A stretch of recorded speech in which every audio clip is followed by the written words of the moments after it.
All right, just as a reminder, we're doing this filming in a family setting, so there might be some ambient background family noises. That's right.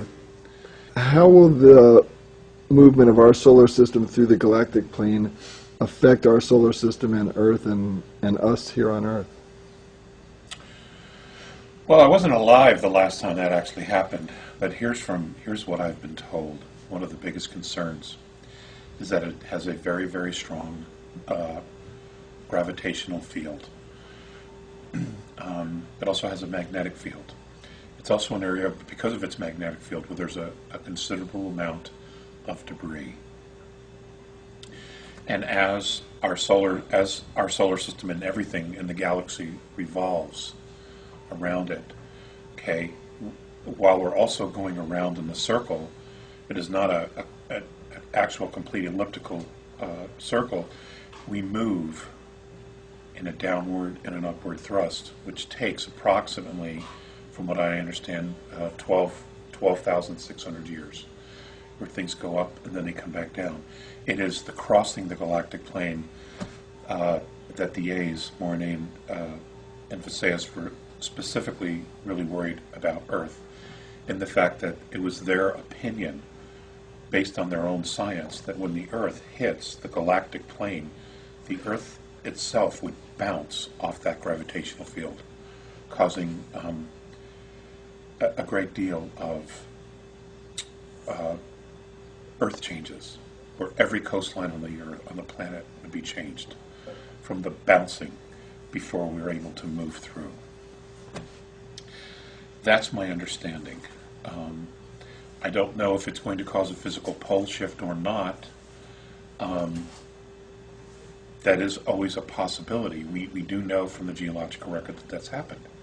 I don't know that that's going to occur this time. However, they were greatly concerned again, and I want to reiterate this, that every coastline on the planet would be changed. So, take that for what it's worth. Now, you've said that there are an enormous amount of benevolent ETs helping us. What are the primary actions they're taking to help Earth humanity, and will their actions be enough? I can't say that I know specifically and exactly what every intervention has been. I do know that there have been. And will it be enough? I don't know, Rick.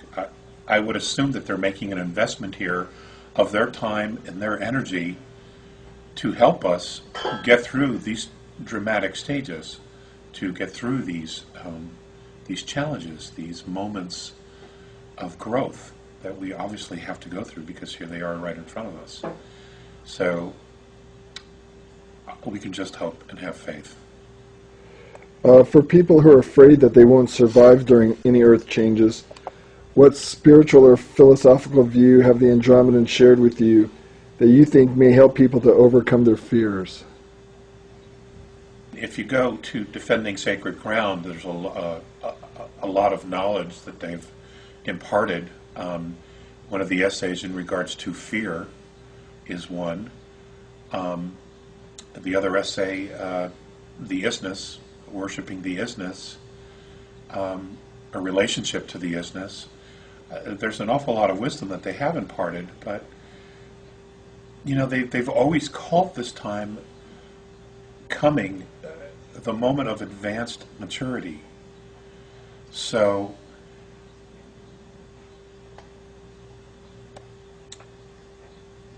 I don't necessarily know how to answer that question. I know that I'm not going to be living on the coastline. I'm going to be moving to the Rocky Mountains, to areas along the Colorado Plateau. That's where I'm going to be, at least here in North America. So everybody, people have to listen to themselves. They have to get their own guidance. This isn't about, saviors. This is about everybody becoming their own Christed being and figuring it out and listening and tuning in and figuring out, what they're supposed to do, where they're supposed to be. That's the purpose of maturity, is to get to that place. For example, Rick, we can go back to the question that I asked many, many years ago, what was going to happen to us? And the response was to become totally self-confident and free, to unconditionally be responsible for oneself without being coerced to accept some higher authority. And that's it. That's the essence of advanced maturity, is getting to that place and just knowing. Just knowing. And I'm not here to teach people that. That's I never would have signed up for that. Not the way, the Earth civilization has treated its, those kind of teachers. They've been ruthless with them. I never would have volunteered for something like that. In terms of survival, though, we talked a little last evening about it, and you said survival is a false premise. What did you mean by that?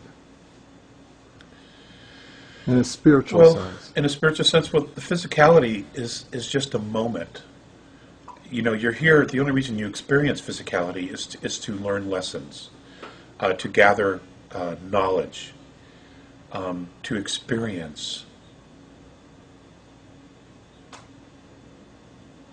all kinds of things, from spiritual, emotional, mental, physical, to gather data to educate your soul.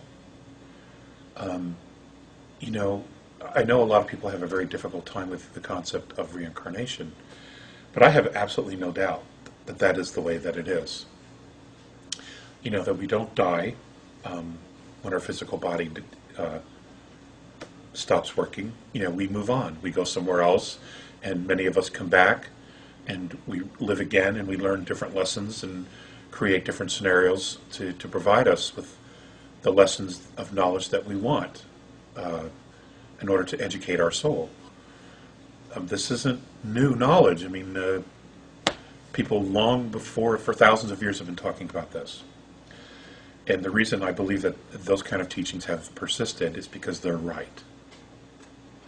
And it doesn't make sense to me. It would never make sense to me if I were the creator of all to give people, souls, one lifetime, 70 some odd years, on this planet to figure it all out, to get it right. It'd be impossible.